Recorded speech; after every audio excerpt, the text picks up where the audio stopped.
Hello बच्चों, let's read the question. Question says a helicopter is moving to the right at a constant horizontal velocity. It experiences three forces: gravitational drag and force on it caused by rotor. Which of the following diagram can be correct? Free body diagram representing force on the helicopter.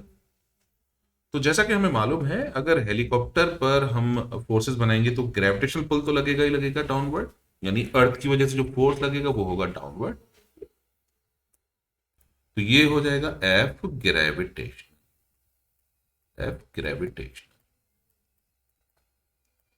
साथ ही साथ हमें मालूम है कि जिस direction में object move करता है उसके ऑपोजिट डायरेक्शन में लगता है ड्रैग।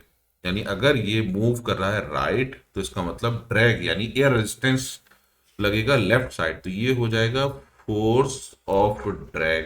तो ये हो जाएगा फोर्स ऑफ ड्रैग। अब चूंकि ये कांस्टेंट वेलोसिटी से मूव कर रहा है तो इन दोनों के रिजल्टेंट के ऑपोजिट लगाएगा रोटर फोर्स, यानी इन दोनों का रिजल्टेंट होगा इस डायरेक्शन में। तो ये हो जाएगा रिजल्टेंट, यानी ड्रैग फोर्स लगेगा जस्ट इसके, सॉरी रोटर की वजह से फोर्स लगेगा जस्ट इसके अपोजिट। तो this is the force due to rotor. तो जो रेड कलर वाले हमारे लाइंस हैं ये रिप्रेजेंट कर रहे हैं एक्चुअल फ्री बॉडी डायग्राम।